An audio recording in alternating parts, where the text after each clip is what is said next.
Et bonjour, heureux de vous retrouver et bienvenue dans l'hebdo de François en partenariat avec Beurre FM et Africa numéro 1 et toujours avec nos 4 éditorialistes chic et choc. Pour le chic, c'est plutôt Francis Laloupeau d'Africa numéro 1, bonjour. Vous avez passé de bonnes vacances. Excellente, merci. Ça va venir. Nadir Djenad, c'est plutôt le choc pour Beurre FM. Merci Jean-Marc, bonjour. Et puis il y a le sage, le rayonnant, le solaire, Dominique Volton, directeur de recherche au CNRS. Ça vous va comme ça, Dominique? Très bien. Et enfin, il y a Éric Zemmour, le polémiste de feu, le mousquetaire de l'information. C'est les 4 éléments en fait. Les 4 éléments, le feu, l'air, la terre et l'eau. Voilà, les présentations sont faites. Bien que vous connaissiez un peu nos éditorialistes, où pouvez-vous nous écrire? Je vous donne l'adresse, ça va s'afficher sur votre écran. hebdofranço@rfo.fr, hebdofranço@rfo.fr. Alors, au sommaire de cette édition, les 40 ans de mai 68, on aura le temps de faire quelques réflexions. La crise du Liban. L'échappée d'Obama dans la course à la présidentielle, on voit pas très bien ce qui pourrait maintenant l'arrêter d'être le candidat démocrate. Et enfin, l'ouverture du Festival de Cannes, un sujet un petit peu plus léger. Mais on commence tout de suite avec le Liban. Alors depuis 1975, début de la guerre civile qui a déchiré ce pays jusqu'en 1990, je crois que le Liban n'avait pas connu de moments aussi difficiles, d'heures aussi violents dans le pays. Je crois qu'il y a eu 20 morts, 200 blessés. C'était des affrontements entre les milices chiites du Hezbollah et les soutiens sunnites du gouvernement de Fouad Signorat. Et cette fois, on s'est dit que vraiment le Liban n'allait pas s'en sortir. Et puis, depuis jeudi, sous l'égide de la Ligue arabe, un accord provisoire est apparu au Liban. Alors, Nadir Djenad, j'ai envie de demander, cet accord, c'est le bon ou c'est encore très fragile? Alors, vous l'avez dit, c'est un accord provisoire. Les partis en conflit se sont mis d'accord sur plusieurs engagements. Tout d'abord, le chef d'état-major de l'armée, le général Michel Sleiman, devrait être élu président de la République. Ça bloquait depuis des mois. Voilà, effectivement, le Liban est sans président depuis novembre dernier. Autre engagement pris, il va y avoir un gouvernement d'union nationale qui devrait être constitué et une nouvelle loi électorale. C'est très provisoire. Les discussions devraient avoir lieu au Qatar dans les prochaines semaines. Le calme est revenu pour l'instant. Pourquoi il est revenu le calme? Pas à cause de cet accord concocté par la Ligue arabe, mais il est revenu parce que le gouvernement libanais a annulé les 2 décisions qui ont mis le feu aux poudres, si on peut dire ça. Quelque part, le Hezbollah a gagné quand même, faut dire les choses comme elles sont. Les 2 décisions qui ont mis le feu aux poudres et qui ont provoqué la colère du Hezbollah. Ces 2 décisions, je l'ai dit très rapidement, c'est la mise hors la loi du réseau parallèle de télécommunications du Hezbollah et ses propres télés, exactement, et le limogeage du chef de la sécurité de l'aéroport de Beyrouth, qui est considéré comme un proche du Hezbollah. Juste une chose avant de donner la parole à mes confrères, je dirais que ce qui s'est passé montre que le Hezbollah est en position de force actuellement au Liban. Il a pris le contrôle de Beyrouth-Ouest en quelques jours. Le gouvernement libanais a reculé quand même devant le Hezbollah, puisqu'il a annulé les décisions que je viens d'évoquer. Mais le Hezbollah est en position de force depuis la fin de la guerre de l'été 2006, où l'armée israélienne n'a pas réussi à vaincre le Hezbollah. Donc le Hezbollah se sent légitimé, se sent beaucoup plus fort et estime qu'aucune décision majeure sur l'avenir du Liban ne peut se prendre sans lui. Et ce qui est un peu le cas. Alors Dominique Volton, moi je rebondis sur vous tout de suite, si j'ose dire, pas sur vous, sur la réponse de notre ami. La France soutient plutôt mordicus le gouvernement de Fouad Signorat depuis des mois. C'est la bonne solution? Alors, la situation... Face à ce que vient de dire justement Nadir. Écoutez, la situation libanaise, elle est monstrueusement compliquée, parce que si on essaie d'aller au-delà des faits, c'est vrai que le Hezbollah est plutôt... il joue à la fois le Hezbollah avec l'appui de la Syrie et l'appui de l'Iran. Et ce sont des chiites. Vous avez en même temps des sunnites, qui eux ont plutôt l'appui des pays arabes, une partie de la Ligue arabe, mais pas complètement. Vous avez ensuite un gouvernement qui est plutôt pro-occidental, et vous avez ensuite une partie d'opposition qui est anti-occidentale, pour aller vite. Donc nous, la France, on est sur le fil du rasoir. C'est-à-dire on a tout à fait intérêt par tradition à soutenir le point de vue occidental, donc le gouvernement actuel, mais en même temps, au titre de notre politique arabe et de la tradition, on n'a pas intérêt non plus à être trop, à trop coupé du reste. Parce qu'il ne faut pas, surtout qu'on projette une vision trop artificielle en disant le mauvais, les méchants, c'est le Hezbollah, les autres sont les bons. C'est beaucoup plus compliqué que ça. Donc on a intérêt, dans la situation actuelle, à naturellement tenir la légitimité politique et en même temps à tenir compte des modifications des rapports de force. Et c'est vrai, et vous l'avez dit, que le Hezbollah bénéficie d'une légitimité énorme parce qu'il est la seule force militaire qui a tenu tête et qui a buté les Israéliens. Donc par conséquent, c'est pas seulement des chiites, c'est pas seulement des chiites soutenus par les Iraniens, c'est aussi des chiites soutenus par des Syriens, c'est aussi une partie du mouvement nationaliste. Et donc par conséquent, si nous, occidentaux, on veut faire quelque chose dans ce jeu libanais, on a intérêt naturellement à soutenir la souveraineté libanaise, qui du coup se fait en opposition contre la Syrie, mais en même temps ne pas caricaturer les camps. Donc je trouve que ça demande de l'intelligence, de la culture, et si je puis dire, à tenir le camp du gouvernement actuel, tout en étant sensible aux mutations qui traversent la société libanaise, parce que c'est politique. La pire des choses, pardon, je finis, serait que ça se termine en une guerre religieuse, de communauté entre des sunnites et des chiites. Et c'est pas écrit d'avance que ça se terminerait comme ça, pas du tout. De toute façon, on a fait tellement de guerres de religion en Europe qu'on est mal placé pour donner des conseils et donner des leçons. Mais c'est vrai que la pire des choses serait que les conflits politiques se transforment en conflits communautaristes à caractère religieux. Parce que ça, c'est la pire des choses. Dans un Liban qui est un puzzle. Hein. Voilà. Alors, Francis Laloupeau, j'ai envie un peu là encore de continuer. Est-ce qu'on n'assiste pas aussi au Liban à une lutte, je dirais, par procuration entre des puissances comme les Iraniens, dont on sait qu'ils soutiennent le Hezbollah, et la Syrie, dont on sait qu'ils soutiennent aussi le Hezbollah, et puis les États-Unis, ou le reste de l'Occident de manière plus générale? Évidemment, parce que chaque pays, donc je pense aux États-Unis notamment, à la France aussi, parce que pour la France, le Liban est une vague nostalgie comme ça. Oui, parce qu'on parle beaucoup français, c'était un pays francophone pendant longtemps. Voilà, j'aimerais revenir tout à l'heure d'ailleurs je pense qu'il faudra qu'on définisse clairement pendant cette émission ce qu'est le Liban. Enfin bon, ça sera un chapitre sur lequel j'aimerais revenir. Un morceau de la Syrie devenu le Liban. Non, c'est plus compliqué que ça, en fait, de mon point de vue en tout cas. Je veux dire que c'est vrai que politiquement, je voulais simplement dire, du point de vue de l'international. Le Liban, on va laisser Francis finir, mais c'est important ce que vient de dire notre ami Volton, parce que ça justifierait un peu les vues de la Syrie sur le Liban. Alors si vous me demandez si c'est un peu ce que dit Dominique Volton. Si le Liban est une fois de plus le théâtre de lutte politique qui se situe au-delà même des Libanais, c'est une réalité. D'ailleurs, le voyage de George Bush qui vient d'effectuer en Israël le montre très bien. Les déclarations qui ont précédé ce voyage, cette condamnation systématique du Hamas, de l'Iran et de la Syrie aussi. C'est-à-dire que quand on se place en position de médiateur dans un conflit, dans une partie du monde, et qu'avant même de se rendre en Iran, le président Bush manifeste un tel parti pris aussi radical, je pense que les propos de Bush viennent de le disqualifier définitivement en tant que médiateur dans cette crise de cette partie du monde. Je ne sais pas s'il avait l'intention d'être médiateur. Je pense pas que c'est ce que j'allais dire. Peut-être qu'à la fin de son mandat, il avait envie de devenir humain. Je ne vous ai pas coupé, monsieur. Bon, on va laisser Francis Laloupeau s'exprimer. Je veux dire simplement que ce n'est pas le meilleur service, en tout cas pour l'instant, qu'on peut rendre au Liban. Si tant est qu'on puisse encore aujourd'hui rendre un service au Liban, mais enfin j'aimerais y revenir tout à l'heure pour justement redéfinir très clairement, de mon point de vue, ce qu'est le Liban, ce qu'il représente, me poser la question de savoir si le Liban existe réellement. Oui. Une formation. Je serais ravi de poursuivre là-dessus. Voilà, Francis Laloupeau met en cause. Il a posé la vraie question. Mais c'est un fait politique international, hein, qu'on aime ou qu'on n'aime pas, c'est un mais bien sûr, mais personne ne remet ça en cause. Mais en fait, c'est sur le fait que, historiquement, le Liban peut-il être un État et peut-il avoir un seul peuple? Le Liban, alors là, moi je poursuis, si j'ose dire, la réflexion de Francis et de Dominique, c'est un morceau de Syrie pour les Français et pour les catholiques. Au départ, c'est ça le Liban. Et d'ailleurs, la Syrie elle-même étant inventée aussi par les Anglais. Il n'y a pas, tout ça était un. Est-ce que c'est il n'y a pas de nation. Nombreux pays aujourd'hui, après la décolonisation, la France, elle est inventée par personne. Oui, non, mais je parle de nombreux pays. Attendez, voilà. Dominique, on va s'arrêter une seconde parce que là on est plusieurs à parler. Je veux dire par là, et je crois que c'est pour faire avancer le débat que je pose la question. Il y a de nombreux pays aujourd'hui, qui soient en Afrique, en Asie, issus de la colonisation, qui ont des frontières très mais ça pose un problème d'ailleurs, ça pose un problème grave. Bien sûr, ça pose un problème très grave. Deuxièmement, je poursuis dans ma logique. Moi, je pensais à ça en venant ici. Je pense que historiquement, le Liban ressemble beaucoup à ce que fut l'État éphémère du Mexique. Sous Napoléon III, c'est-à-dire une tentative de la France de créer un royaume catholique. En Amérique, c'était en opposition aux États-Unis protestants, et là, c'est un royaume catholique en opposition au monde musulman.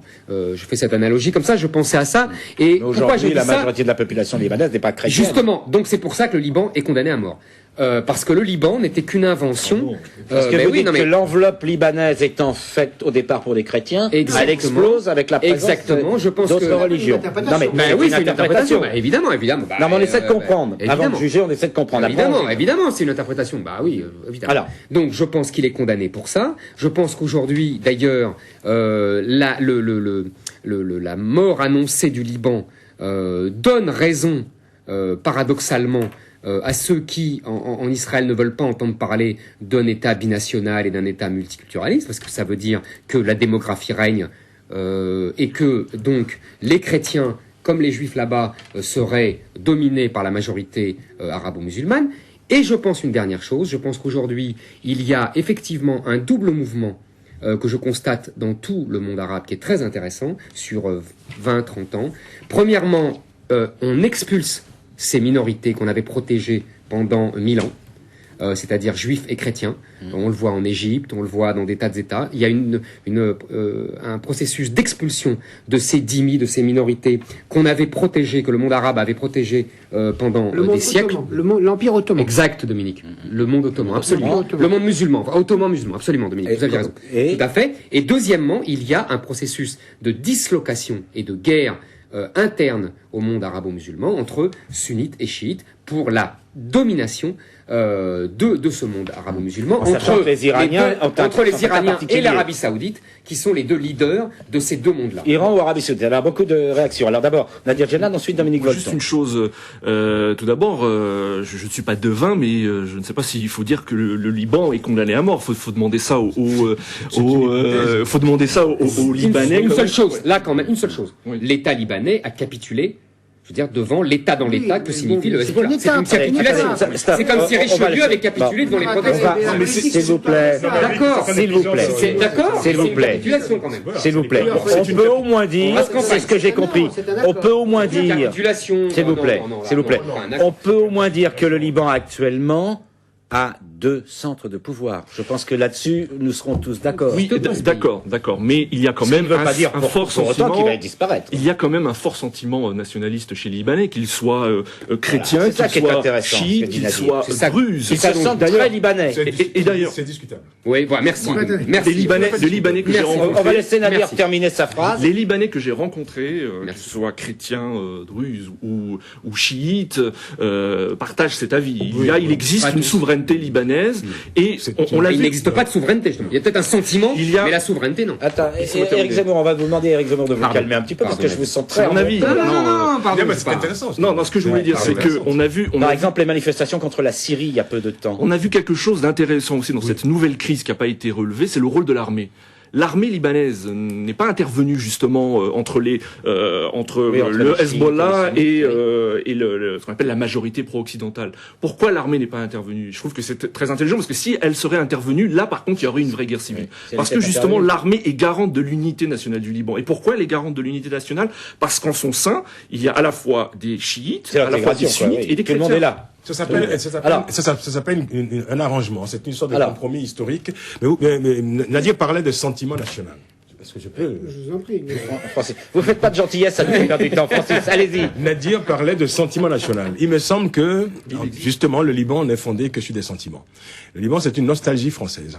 Une sorte d'appendice turbulent et schizophrène de la Syrie. Oui. Et quand vous parlez, je veux dire, de ce sentiment d'appartenance, bon, il y a plus, quand même, de Libanais expatriés dans le monde il y a de nationaux sur le territoire, notamment en Afrique. Pour Israël. Non, mais je veux dire que c'est la même chose pour Israël. On va laisser finir Francis. D'accord. Je sais pas ce que vous avez aujourd'hui, mais vous êtes tous bien énervés. Ce qu'on constate, et les Libanais même le reconnaissent, c'est-à-dire qu'il y a des mauvaises plaisanteries que je ne vais pas reprendre ici, je veux dire qu'entre Libanais et Syriens, je veux dire que sur la réalité du Liban, qui montre bien que le Liban est une sorte de no man's land, peut-être une nation en devenir, mais en tout cas c'est un non-sens étatique pour l'instant. Et personne n'a le courage de dire clairement, et d'ailleurs Bush, cette espèce d'insistance systématique de Bush à vouloir condamner la Syrie, à mettre la Syrie en avant, à mettre la Syrie en garde systématiquement contre le Liban, c'est une manière de reconnaître en creux une réalité historique qui est simplement que le Liban est un prolongement de la Syrie et qu'il y a une convention non admise de tous que ce Liban reste ce qu'il est. Vous parlez tout à l'heure justement des frontières artificielles. Le Liban n'est pas le seul pays qui soit fondé sur des frontières artificielles, sur une convention artificielle. Cela existe aussi en Afrique. La différence justement, c'est qu'en Afrique, l'OUA, l'Organisation de l'Unité africaine, dès les années 60, a institué l'intangibilité des frontières issues de la colonisation. Donc c'est une convention admise par tous les pays africains et définitivement. Mais est-ce que ce consensus existe dans cette région où se trouve le Liban aujourd'hui? Ce consensus n'existe pas. Aujourd'hui, il me semble que ce sont les Occidentaux, notamment la France et les États-Unis, qui projettent des fantasmes historiques sur le Liban pour en faire une réalité. Peut-être aussi les Libanais. Voilà. Peut-être aussi un peu les Libanais. On va laisser Dominique Volton conclure sur le débat. C'est une opinion. On va laisser Dominique Volton conclure sur ce débat qui ne comprend pas votre opinion, Francis. Oui, parce que le Liban, c'est un pari politique, culturel, religieux. Ça, c'est sûr. C'est un État souverain qui est venu, comme toujours, après la décolonisation entre les Anglais et les Français. C'est pas du tout uniquement un État chrétien, parce qu'il n'y a pas que les chrétiens. Vous avez au Liban des laïcs, vous avez des druzes, vous avez des chrétiens, vous avez des sunnites et des chiites. Et pourquoi c'est un pari politique, culturel et religieux? C'est parce qu'effectivement, cette marmite que représente le Liban est pour moi un État d'avant-garde extraordinaire pour l'avenir. Autrement dit, si des pays comme le Liban disparaissent, ça veut dire que derrière Israël peut disparaître, ça veut dire que la Jordanie peut disparaître, ça veut dire que ça veut dire que tous les États qui sont traversés par des conflits religieux et politiques violents ne peuvent pas exister. J'ai pris la Belgique en Europe, comme on aurait pu prendre la Yougoslavie avant qu'elle éclate. Autrement dit, en quoi le Liban intéresse le monde entier, c'est est-ce qu'il est possible ou non, quelles qu'étaient les conditions historiques de la naissance d'un État, quelles que soient les pressions qui sont sur lui, de faire qu'un État de multiculturel, multireligieux, qui a beaucoup d'intelligence, et les Libanais, malgré tout ce qui les sépare de haine et de colère, ils sont capables de vouloir sauver le Liban. Donc moi je suis, si je puis dire, observateur avant tout.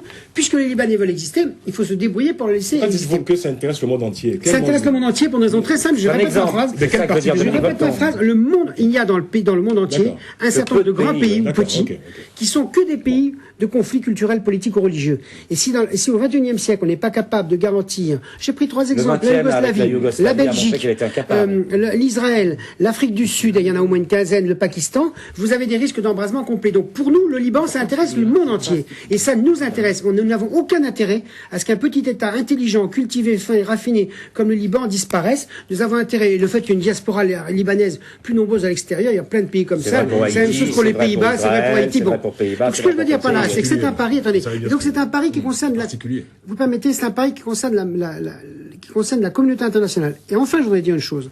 Il y a un retour pour l'instant du religieux au Proche et au Moyen-Orient, avec notamment un affrontement qu'on n'avait pas vu venir une fois de plus entre des sunnites et des chiites, même s'il y a un rapport de force. Mais nous avons une autre tradition au Proche et au Moyen-Orient, dont on a oublié ce qui a fait la force, c'est la tradition nationaliste et la tradition laïque. Et nous avions 2 États fortement laïques, la Syrie et l'Irak. Et dans le jeu des rapports de force avec le pétrole, on a complètement oublié cette tradition. Et quand vous regardez le nationalisme arabe et le nationalisme laïque, et il ne faut pas oublier l'Égypte là-dedans, vous aviez 3 États qui avaient des points de vue laïques, et donc on avait un Proche et un Moyen-Orient qui était très intéressant, avec des dimensions religieuses et des dimensions laïques. On a mis tout ça par terre par les intérêts, la folie des hommes. Débrouillons-nous. La folie de certains hommes, dirons-nous. Bien sûr, et des hommes politiques, des intérêts économiques, du pétrole, etc. Les hommes sont toujours fous. En gros, du gouvernement américain, quoi. Si vous voulez, le Liban, c'est aussi important pour l'avenir que la Belgique en Europe ou qu'Israël est dans la Yougoslavie pouvait l'être. Israël et les Palestiniens. Il faut arriver à une situation de paix là-bas. Et nous avons un problème. Et ne pas prédire la disparition des États comme ça, parce que d'abord, si je puis dire, c'est pas notre responsabilité et c'est pas à souhaiter. Le débat est intéressant, donc je vais donner la parole à Éric Zemmour, puis on va conclure parce qu'on a beaucoup dépassé, mais je crois que là, on arrive à cœur du problème. Moi, je vais très vite. Je vais très vite, simplement, c'est ce qui me sépare de Dominique. Je pense que Dominique fait du wishful thinking, c'est-à-dire qu'il pense du wishful thinking, c'est-à-dire il pense ce qu'il veut. Non. Attendez, sur un point, c'est sur la viabilité. Non, mais sur la viabilité. D'abord, je veux qu'Éric Zemmour explique ce que c'est que cette expression. C'est-à-dire qu'il analyse ce qu'il désire. Voilà. Il désire pas ce qu'il analyse, mais plutôt il analyse ce qu'il désire. Exactement. Mais on fait tout ça, on fait tout ça, c'est pas un reproche. Ce que je veux dire par là, c'est que je pense que les États multiculturels ne sont pas viables, qu'il faut une culture dominante qui s'impose. Voilà. Et donc c'est notre deuxième débat. Ce postulat personnel. Exactement, mais comme lui, on a 2 postulats personnels. Alors, perdons pas de temps avec 80% des États sur Terre sont multiculturels. C'est pas vrai. 80%. Il y a 170 États. Sur le pourcentage, on verra après. On laisse finir Éric Zemmour. Deuxièmement, La France est elle-même un État multiculturel. Non, c'est faux. C'est complètement multiculturel. Non, enfin, s'il vous plaît, mais c'est faux. Mais non, mais c'est pas. Vous confondez multiculturel et multiracial comme d'habitude, mais c'est pas grave. C'est pas deux fois. C'est pas tout à fait la même chose. Bon, on va laisser. Dominique Volton, on va. S'il vous plaît, là on est en train de se perdre. J'aimerais qu'on reste sur ce qu'on était en train d'évoquer, à savoir le Liban. Deuxièmement, donc c'est pour ça que je crois le Liban condamné. Deuxièmement, je pense quand il dit que il y avait des États laïcs, l'Irak et la Syrie et l'Égypte, ce n'étaient pas des États laïcs, c'était des dictatures, effectivement, qui tenaient sous un discours nationaliste la religion à leurs mains, à leurs bottes. Mais un État laïque, le parti basse, ce n'est pas que de la dictature politique. Le un État laïque, parti. Oui, je suis d'accord. Un parti, c'était une dictature comme les communistes étaient une dictature d'un parti. La laïcité, c'est une invention française. D'ailleurs, ce mot, c'est un mot français, et ça veut dire pas seulement. Ça existe en Turquie aussi. Non, c'est une invention. Mais les Turcs, mais Moustapha Kemal imite les Jacobins français. Il fait venir les. Ah oui, donc ça a bien existé. La France n'est pas le centre du monde. C'est l'histoire. Non, la France n'est pas le centre du monde. C'est de ma faute, j'ai relancé un débat. Est-ce que vous pouvez cesser de faire les codes dans la basse-cour, s'il vous plaît? S'il vous plaît. Si, mais évidemment que si. S'il vous plaît. Bon, on va s'arrêter là pour ce point, parce que on va laisser Éric Zemmour terminer. Là, ça fait coq dans la basse-cour. Non, mais attendez, parce que c'est évident. La laïcité, c'est la religion confinée au privé. C'est-à-dire dans la sphère du privé, ce qui n'est jamais arrivé dans le monde arabo-musulman. Jamais. Voilà, c'est tout. On arrête là. On va revenir sur Liban parce que malheureusement, je crois que l'actualité nous donnera l'occasion d'y revenir. Et je crois qu'on a dit aussi, on a ouvert des pistes aujourd'hui intéressantes. On a ouvert des pistes et il s'agit pas d'avoir des petites piques comme ça. Je crois qu'il y a des états de réflexion très différents les uns des autres, qu'il faut savoir se respecter dans le débat et savoir y revenir la semaine d'après. Non, Dominique. Oui. Le Liban, comme dans beaucoup d'États. Il l'a dit, Nadir. Oui, mais attendez, c'est important à dire pour généraliser le raisonnement. Je m'excuse. Vous avez des États confessionnaux, multiculturels, multipolitiques, multireligieux, dans lesquels l'armée joue un rôle essentiel de cohésion sociale. C'est le ciment. C'est le ciment national. Ça peut basculer d'un côté, mais si ça reste un arbitre. C'est très démocratique. Bon, allez, on avance un petit peu parce qu'on me signale, Dieu me signale là-haut que ça fait déjà 22 minutes que l'on parle du Liban. Ça mériterait beaucoup plus, bien sûr, mais bon, on n'a qu'une émission.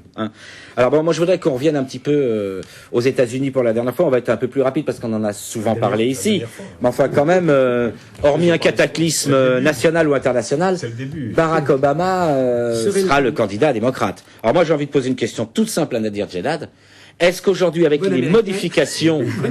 Non mais, bon américain. Nadir, qu'est-ce qu'on fait aujourd'hui avec Qu'est-ce qu'on fait? Je sais pas. On va lui mettre quelque chose dans son verre d'eau, peut-être. Bon, aujourd'hui, il y a quand même quelques modifications, notamment l'attitude d'Hillary Clinton et l'attitude de nombreux démocrates qui l'ont soutenu, qui se tournent vers Obama. Oui. Et puis, l'arrivée d'un peut-être nouveau candidat républicain, le Bob Barr. Donc, John McCain risque d'être un peu fragilisé avec Bob Barr. Est-ce que ça change? Parce que je me souviens de votre raisonnement en disant mais les Américains voteront plutôt McCain que Barack Obama. Alors aujourd'hui, je vous repose la question. Vous avez toujours la même opinion ou ça a changé? Écoutez, bon, il est difficile de faire des prévisions comme ça. Il y a pas longtemps. Allez, on laisse notre ami Nadir parler. Je maintiens. C'est une opinion. Le citizen Nadir. Mais moi, je suis sur Staline, Nadir. C'est une opinion. Allez, s'il vous plaît, si quelqu'un me demande après comment on aura parlé, de quoi on en parlé, on va plus s'en souvenir. Nadir, on vous laisse la parole. C'est une opinion. Moi, je pense que John McCain a toutes ses chances de gagner l'élection présidentielle. Il a d'autant plus ses chances aujourd'hui que la primaire démocrate s'éternise, malgré quand même que Barack Obama. On peut dire quand même que bon. Oui, mais elle a été féroce. Il a raison. Oui, la campagne a été féroce. Je pense qu'il y aura des traces, il y aura des séquelles. Pendant ce temps, John McCain, lui, parcourt l'Amérique, fait campagne et récolte des fonds. Bon. Voilà. Mais en tout cas, à propos de Barack Obama, c'est vrai qu'il a franchi quand même une étape supplémentaire. Un cap, là, Voilà, il a reçu le soutien cette semaine de John Edwards, l'ancien sénateur de la Caroline du Nord. Oui, exactement. Donc petit à petit, vous l'avez dit, les pontes du Parti démocrate se rangent derrière Obama. Alors pour vaincre McCain, Barack Obama doit rester le même, je pense, doit, à mon avis, se faire campagne comme il l'a fait, savoir sur le thème du changement. Ça lui a plutôt bien réussi. Donc il pourrait vaincre éventuellement. On semble à dire un peu plus hésitant que d'abitude. Alors, Dominique Volton, moi j'ai une question à vous poser. Il est le représentant du Parti républicain allons sur ce plateau. Mais j'ajouterais qu'il n'y a que les sots qui ne changent pas d'avis. Tout le monde, voilà. Et vous ne dites pas ça pour Dominique Volton, moi j'espère. Bon, alors, moi j'ai une question pour vous, mon cher Dominique Volton. Pourquoi Hillary Clinton a-t-elle perdu? Alors, pourquoi l'a-t-elle perdu? Parce que je pense, et c'est pour ça que c'est formidable la politique, et la politique démocratique, c'est que quelque part, des hommes ou des femmes symbolisent des choses qui les dépassent.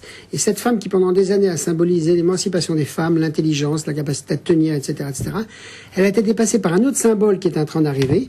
Pas seulement un problème d'âge, quoi que ça joue, mais parce que cet homme, moitié américain, moitié kényan, moitié métis, avec cette espèce d'un charme qui vient d'ailleurs, il a représenté, peut-être, on verra bien, une autre étape de l'histoire américaine ou de l'étape de n'importe quel pays. Donc on pensait franchement qu'elle était le bon acteur au bon moment. Et son discours, sa posture, son comportement, c'est pour ça que la télévision, on ne dira jamais assez comment la radio et la télévision... Elle a pris un coup de vieux, comme on dit, quoi. Oui, mais politiquement, pas seulement, oui, mais surtout dans la raideur, si vous voulez. Et c'est pas de la com, c'est de la communication politique, parce que quand une campagne dit à juste titre si longtemps que ça, c'est la personnalité qui se révèle. Et du coup, ce qu'elle porte comme force, a été dépassé par l'émergence d'autres aspirations. Et on peut pas critiquer ça en disant mais c'est de la personnalisation, c'est pas du contenu politique, c'est pas vrai. La politique moderne, c'est des hommes, c'est des hommes et des femmes. Alors, ce que je vais dire, deux choses aussi encore. Parce qu'on essaie de rattraper le temps perdu tout à l'heure. Si Obama passe, en tout cas, c'est qu'il y en a peut-être marre des familles, parce qu'ils se sont tapés, les Américains, les Kennedy, les Reagan, les Clinton, les Bush. Et donc, si vous voulez, là, le gars, il arrive. Bon, et en plus, il est un symbole multiculturel d'ouverture. On verra. Et donc, je sais pas si Ken passera, mais si vous voulez quand même. Et moi, j'ai envie de dire, en tant qu'Européens, on a quand même intérêt à ce que ce soit Obama qui passe, parce que il ouvre une autre porte. Et le génie de la politique, c'est qu'on peut ouvrir des portes, c'est jamais défini. Avant de donner la parole à Éric Zemmour, qui piaffe d'impatience, Francis, au travers de cette ascension fulgurante quand même de Barack Obama, est-ce qu'on est en train, on critique souvent les États-Unis, pour le dire clairement, dans notre pays, est-ce qu'on n'est pas en train d'avoir une leçon de choses de la part de l'électorat au moins démocrate américain qui Barack Obama est métis, Barack Obama est noir en tout cas, et ça n'a pas posé l'ombre d'un problème, quoi. Alors que pendant longtemps, on verra dans la présidentielle. Non mais pour l'instant, au moins dans l'électorat démocrate, c'est pas tout à fait vrai. Non, on en a parlé, il n'y a jamais eu la preuve. Eric va y revenir.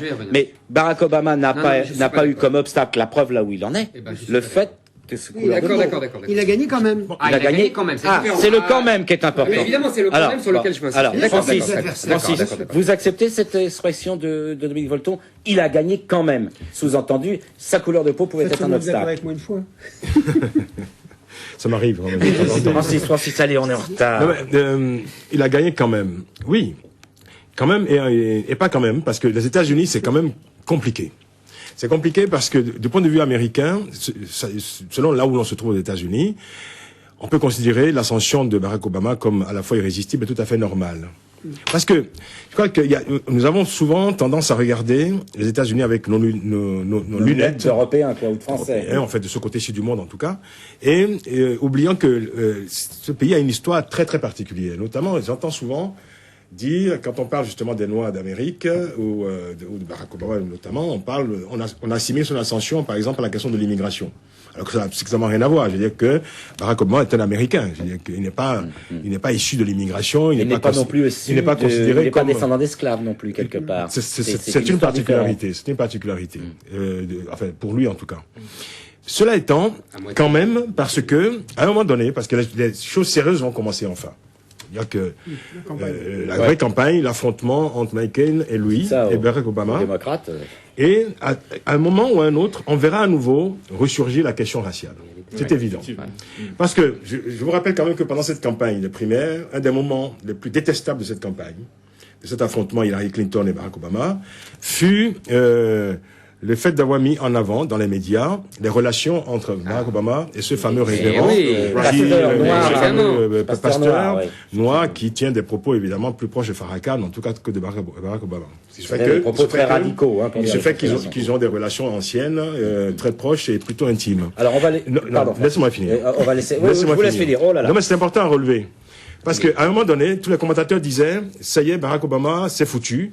Parce qu'il a été pris en flagrant délit de cohabitation, ou en tout cas de collusion, de complicité avec un révérend raciste. Eh ben non. S'il fallait condamner tous les chefs d'État, tous les présidents américains, blancs, qui ont eu dans leur famille, proches d'eux, tout près d'eux, des gens qui ont tenu des propos racistes, aucun n'aurait été président de la République. Et d'ailleurs, Barack Obama, qui a eu une riposte absolument intelligente, a regardé dans les yeux l'Amérique et leur a dit, c'est notre histoire commune. Nous devons assumer nos contradictions. Parce que moi, Barack Obama, j'ai été élevé par une grand-mère blanche qui tenait des propos racistes à la maison, tout en m'élevant moi, qui suis à la fois blanc et noir. C'est cela l'Amérique, c'est la complicité de l'Amérique. Donc, il pourrait gagner, tout simplement, et il pourrait gagner quand même. Non, alors, question Éric Zemmour. Et c'est vous qui concluez, et on n'interrompt pas parce que sinon on n'aura pas le temps de parler du reste. Un président métis à la tête du plus puissant pays de la planète, c'est l'avenir? Bien sûr que c'est formidable. C'est à Éric Zemmour que je pose la question. Allez, Éric. Alors, c'est l'avenir. Moi, je pense comme Nadir qu'il va pas gagner. Ah, voilà. Mais je peux me tromper. Non, mais vous êtes deux. Non, j'ai pas dit dommage, j'ai dit je pense. Allez, on laisse Éric Zemmour s'exprimer. Vous analysez ce que vous désirez, Éric Zemmour. Comment ça s'appelle? Ça s'appelle retour à l'envoyé. Absolument. Oui. On sait toujours pas ce que ça veut dire. Si, c'est exactement ça. Allez, répétez-le. De wishful thinking. C'est confondre la réalité et ses désirs. Alors, allez, premièrement, je vais revenir très très vite. Parce que c'est d'après moi, ça se groupe. Hillary Clinton incarnait l'affrontement de la génération post-68 c'est-à-dire le féminisme, etc., contre ceux qui voulaient résister à ce mouvement et qui étaient incarnés par Bush. Donc je pense qu'elle a montré, au-delà, ce qu'a dit Dominique très justement sur les familles, le retour de Bill Clinton, etc., au-delà de ça, je pense qu'elle était dans un combat dépassé aux États-Unis, qui avait déjà eu lieu dans les années 90 et que les conservateurs avaient gagné, premièrement. Deuxièmement, pour la question, puisqu'on parle de la question raciale, c'était le moment le plus sulfureux, le plus passionnant par ailleurs, et en même temps le plus gênant, c'est cette histoire évidemment avec le révérend, parce que c'est non seulement l'histoire de la question noire, mais c'est aussi l'islam, parce que c'était le deuxième prénom d'Obama qui était Hussein, et que tout s'est coagulé là-dedans, et que vous avez remarqué que Hillary Clinton n'a dû sa survie pendant 2 mois, que parce qu'elle a récupéré à cette occasion l'électorat blue collar, comme ils disent, pardonnez-moi mon accent, c'est-à-dire les cols bleus, c'est-à-dire les ouvriers, et que ça s'est poursuivi en une discussion passionnante d'ailleurs, comme alors là je suis d'accord, les Américains c'est souvent passionnant les campagnes présidentielles américaines, contrairement à ce qu'on dit bêtement en France, parce que la discussion s'est poursuivie sur le protectionnisme, parce que je pense que ça va être la vraie question de la campagne présidentielle. Exactement, parce que le libre-échange est en train de détruire, comme en France, la classe ouvrière américaine et l'industrie américaine. Et donc toute cette discussion est liée. Maintenant, troisième chose sur votre président métis, je pense qu'il y a une espèce de fascination politiquement correcte. Je ne savais pas que c'était votre président, mais bon. Moi non plus. Non, j'ai dit votre question, j'ai pas dit votre président. Pardon pour le lapsus. Allez, dire la question. Parce que là, je pense qu'il y a une fascination moderne, bien pensante, je crois qui est du politiquement correct. Exactement, du politiquement correct, qui est antithétique d'ailleurs de la fascination pour la pureté de la race qui est honnie aujourd'hui, qui a été jadis, on sait on est bien d'accord. Donc il y a une fascination antithétique. Ils ont tué moins de gens que les ça c'est évident. On a une fascination antithétique pour le. Je peux parler. Oui, mais les pas tué. J'ai toujours symboliquement. Dominique Volton, j'ai toujours pas compris ce que Éric Zemmour voulait dire. Donc si vous le laissiez parler, ça serait bien. Merci. S'il vous plaît. Allez, Éric Zemmour. On vous écoute et on aimerait bien terminer. Symboliquement antithétique, la fascination pour le métissage. Je pense que comment il s'appelle, Obama a joué toute ce qu'il est la mode d'appeler aujourd'hui le storytelling, c'est-à-dire le récit de campagne de Obama, a joué là-dessus. Et ce qui est mais si, bien sûr que si. Et ce qui est pas d'ailleurs, il séduit lui, il ne séduit pas les ouvriers, il séduit les jeunes et il séduit les intellectuels. Oui, exactement, normal, parce qu'il tient ce discours moderne et politiquement correct. On va laisser Zemmour terminer, Éric Zemmour va terminer, parce que là, sinon, on va jamais s'en sortir. S'il vous plaît. Je dis simplement que c'est passionnant pour ça, cette campagne, parce que on a vu et d'ailleurs il était très intelligent là, je suis. Mais si c'est juste. Non, mais Eric, c'est pas juste de dire, c'est pas juste de dire qu'il y a une fascination. Quand vous dites qu'il y a une fascination, ça veut dire au fond que pour Obama, il surfe sur une vague, qui est une vague. Mais bien sûr. Mais d'où vous dites ça? Mais ça veut pas dire qu'il est pas intelligent, ça veut pas dire qu'il est pas bon. C'est pas ce que veut C'est dire. intelligent de surfer. On va laisser. Fascination ou pas fascination? Quand on dit fascination, il semble que c'est facile, mais Obama est quand même arrivé. C'est pas l'audatif. Obama est quand même arrivé à ce point par la porte étroite. C'est la voie étroite. Sa campagne est extrêmement difficile avec tous les handicaps. Et donc être métis, ça reste encore un handicap. Oui, mais c'est aussi un avantage. Non, mais voilà, on s'arrête là. S'il vous plaît, Jean-Luc va me redonner la parole. S'il vous plaît, vous êtes gentil. Chacun va prendre la parole à son tour. Parce que là, Éric Zemmour, s'il vous plaît. Non, personne ne termine. Ça ressemble de nouveau à une basse-cour avec des coques et le poil hérissé. Alors, personne, j'aime pas que vous disiez ça. aucun téléspectateur n'arrivera à comprendre quoi que ce soit de ce que vous racontez, parce que vous parlez tous en même temps. Dominique Volton, si vous parlez tous en même temps, personne ne vous écoutera. Merci, je ne savais pas. Alors, je vous remercie. est-ce que vous voulez avoir la gentillesse, s'il vous plaît, de revenir à un débat un peu plus serein? C'est pas ça le problème. Quand quelqu'un sur le plateau dit des choses qui sont tellement loin de tout, mais c'est pas vrai. Mais c'est pas vrai. Vous permettez, vous ne vous étonnez pas que les autres réagissent. Et au lieu de dire que c'est une batterie de coq, vous pourriez dire celui qui dit n'importe quoi, il suscite évidemment des réactions. Je ne vous permets pas de choisir entre Je ne vous permets pas de dire que je dis n'importe quoi. On va continuer. Oui, une fascination pour le métissage, pas pour les métis. Pour le métissage, une fascination idéologique. Vous avez qu'à voir la publicité Benetton depuis 20 ans. Mais c'est pas Benetton qui fait de la politique. On va pas parler de publicité aujourd'hui. C'est emblématique de rien du tout. On aura là encore l'occasion d'y revenir. Décidément, les débats s'enchaînent et les polémiques aussi. Bon, vous me direz au moins le téléspectateur aura de quoi, du grain à moudre dans ces débats. On va essayer parce que là on est déjà, je crois, il nous reste à peine une vingtaine de minutes pour l'émission. On va essayer de parler de mai 68. Je suis pas sûr que ça soit beaucoup plus calme, mais bon, après tout, pourquoi pas. Moi, j'ai envie de poser une première question à Dominique Volton. Tiens, qu'est-ce que vous faisiez vous en mai 68? Vous étiez étudiant sur les barricades? Moi, j'étais étudiant très politisé.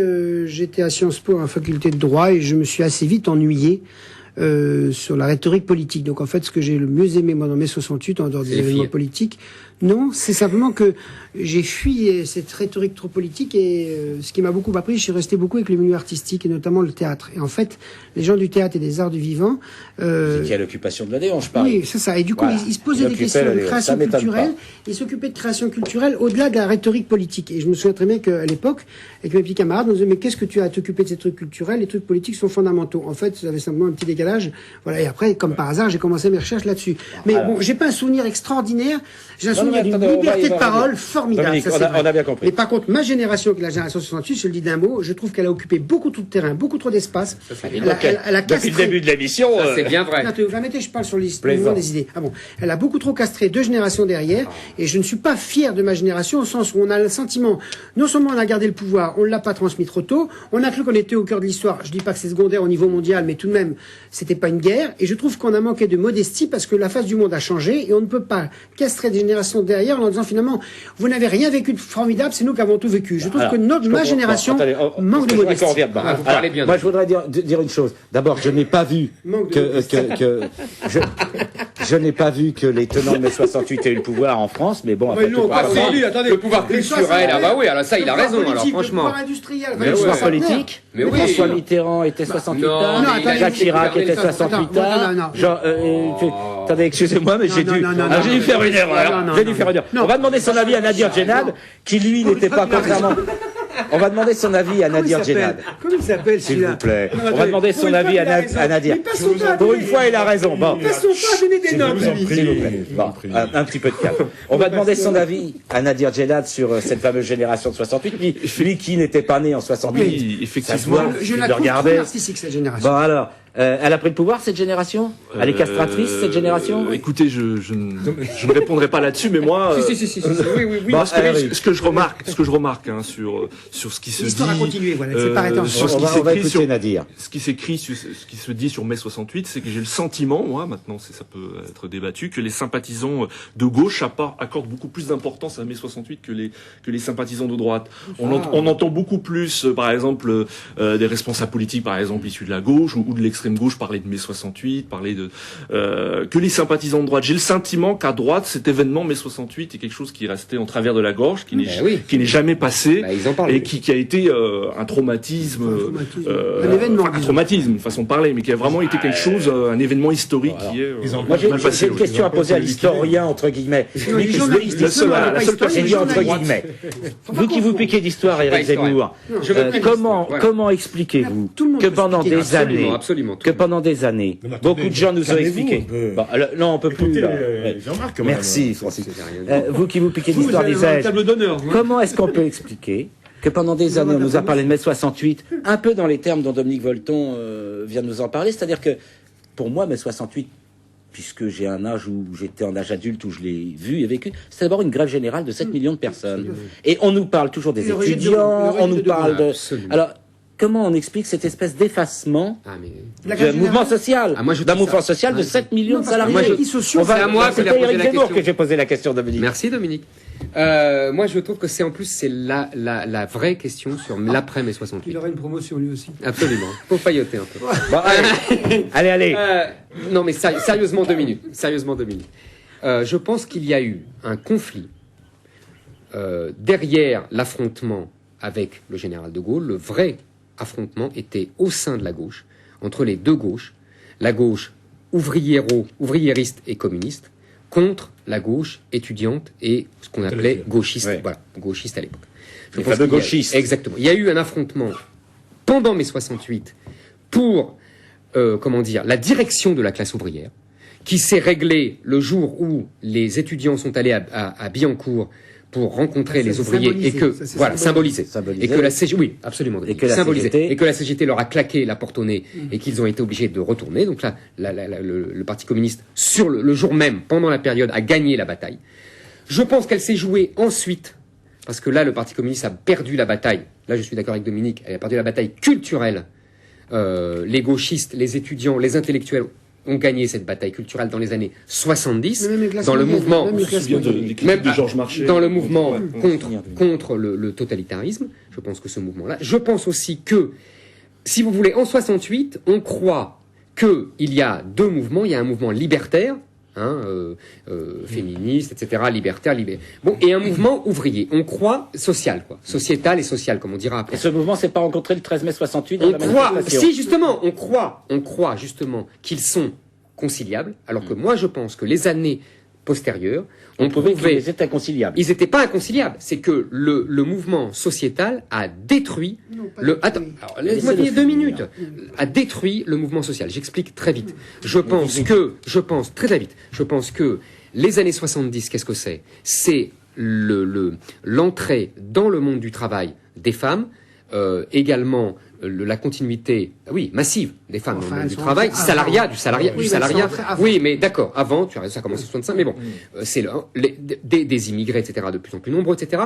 Et tous ces mouvements-là, en fait, qu'est-ce que ça permet? Ça permet au capitalisme, au patronat, d'avoir ce que Marx appelait une armée de réserve du capitalisme, et donc de briser les revendications des ouvriers. Et donc je pense que, si vous voulez, le mouvement sociétal, libertaire, a détruit... Non, je pense qu'ils ont été les idiots utiles. C'est une légère révision de... Non, c'est une interprétation, je pense. Alors, dès 78, Régis Debray faisait cette interprétation. C'est-à-dire on a compris. On s'arrête là parce qu'il nous reste à je finis une phrase. C'est la thèse de Régis Debray, qui est pour moi la bonne. C'est-à-dire que, en détruisant l'État, la nation, le patriarcat, la famille traditionnelle... Ça s'appelle les valeurs. Exactement. Ils ont détruit les derniers remparts au règne du marché. Jusque-là, tout allait bien, mais là... là, ça devient pire en pire. Je dis ce que je pense. S'il vous plaît. Je dis ce que je pense. Nadir Djenad, je vois Nadir Djenad qui sourit doucement, qui regarde ces espèces d'énergumènes. Du marché mondialisé, sans frontières, et que, voilà, c'est ça. Alors, on va y revenir. Moi, j'ai une question à poser à Francis Laloupeau, et à Francis plus particulièrement. On parle souvent de mai 68, mais moi, j'ai remarqué que l'année 68, c'est le Mexique, l'Allemagne, l'Italie, l'Espagne, le printemps de Prague, la guerre du Vietnam et les manifestations anti-guerre du Vietnam aux États-Unis. Est-ce que c'est francophone, mai 68? Est-ce que c'est seulement franco? Est-ce qu'on ne regarde pas notre nombril? Ou est-ce que c'est pas un mouvement mondial? Et si c'est un mouvement mondial, ça pose un autre problème. Parce que ça pose le problème des cycles historiques, quelque part. Mais il s'agit de cycles historiques. Il s'agit d'une révolution. On parle bien d'une révolution. C'est pour ça qu'au fond, quand on revisite mai 68 aujourd'hui, et quand on pose la question aux jeunes qui manifestent dans les rues en leur demandant est-ce que vous pensez que ça va redémarrer comme en 68, c'est une aberration totale, parce que justement ce qui distingue mai 68 de toute la manifestation, disons, ordinaire, c'est justement son caractère unique, donc non reproductible, c'est une révolution donc.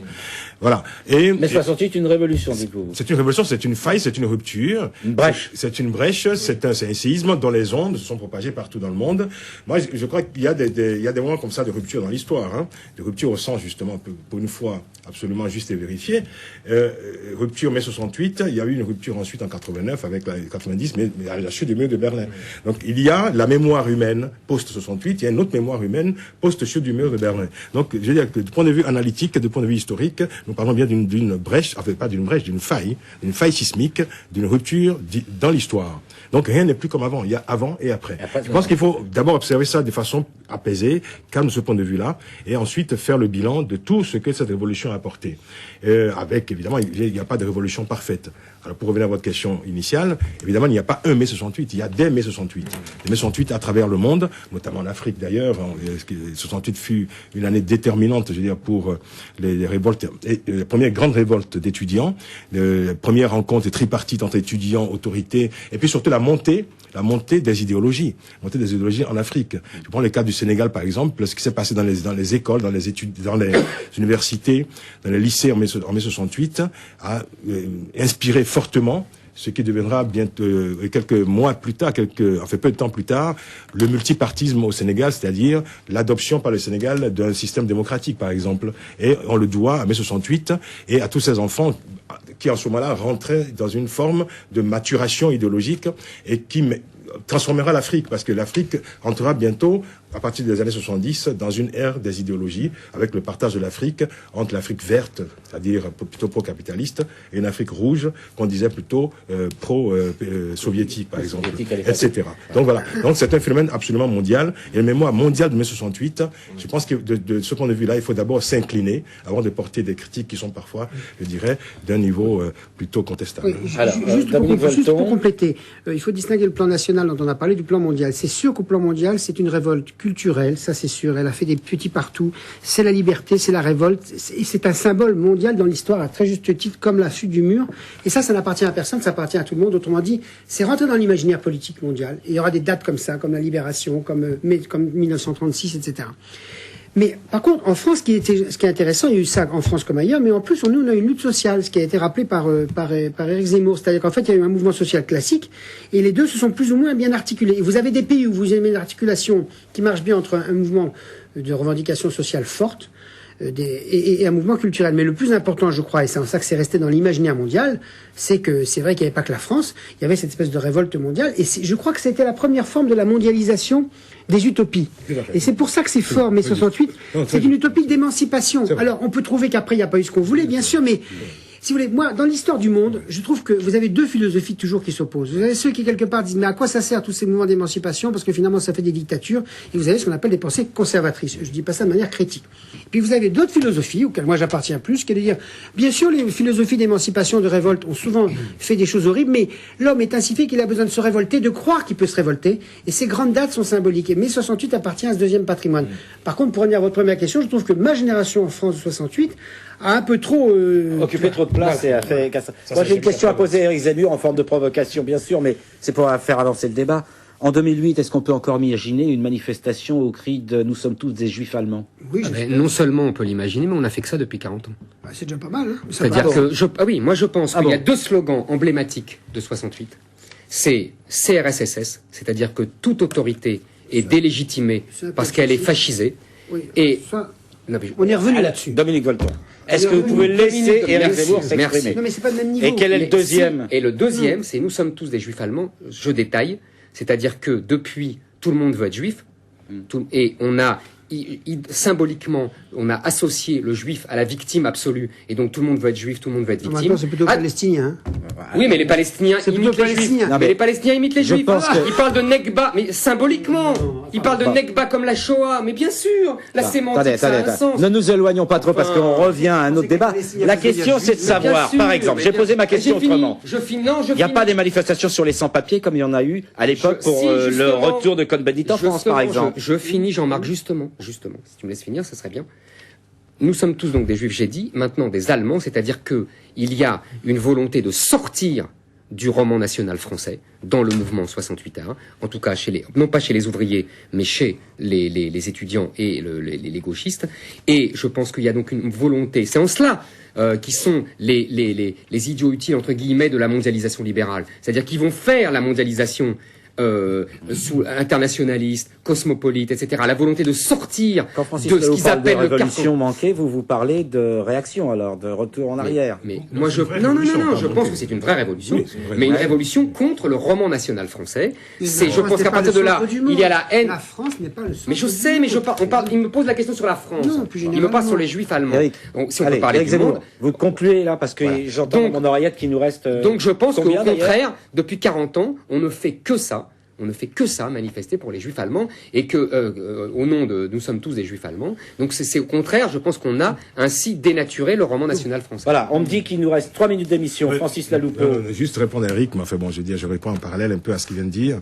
Et que chacun a sa mémoire de 68. Vous avez retenu 2 slogans, moi j'en ai retenu. Mais il était en culotte courte. Alors, oui, c'est vrai, j'étais à l'école. Il était à l'école, et maman lui mettait une taloche, il essayait de traîner dans la rue, il est au vent. C'est vrai, c'est vrai. Faut l'oublier, non. Je suis d'accord, c'est vrai. C'est fini, c'est Je sais que ça va vous manquer, mais je pense que vous aurez voulu parler de la liquidation mai 68 que certains ont proposé. Bon, je veux dire que quand on parle de révolution, de moments d'histoire comme ça, on ne peut pas liquider l'histoire. Vous savez très bien, on ne liquide pas l'histoire ni la mémoire collective. On voit bien à quoi vous faites allusion. Voilà.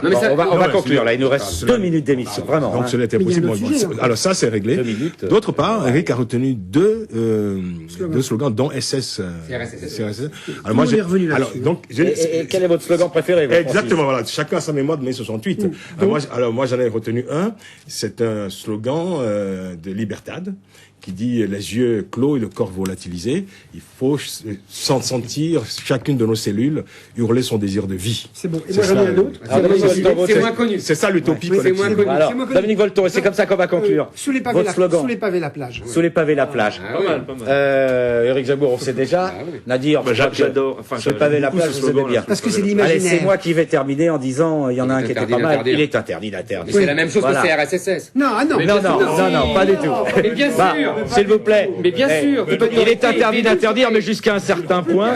Et je vais le faire pour l'instant, l'animateur. Coup près. Voilà, on a fini, vous avez bien remarqué, il y a un sujet qui est passé totalement à la trappe tellement les débats étaient passionnés, c'est à propos de Cannes, mais je suis sûr que la semaine prochaine on pourra en reparler un petit peu. On voulait parler de Cannes, du cinéma, de la diversité dans le cinéma. On y reviendra la semaine prochaine, comme ça vous fera une occasion de revenir nous voir dans l'émission. Voilà, on vous remercie de votre fidélité, on vous remercie de votre patience aussi, parce que ça a été très très passionné aujourd'hui, c'est le moins qu'on puisse dire, et puis on se donne rendez-vous la semaine prochaine, même heure, même lieu. Au revoir.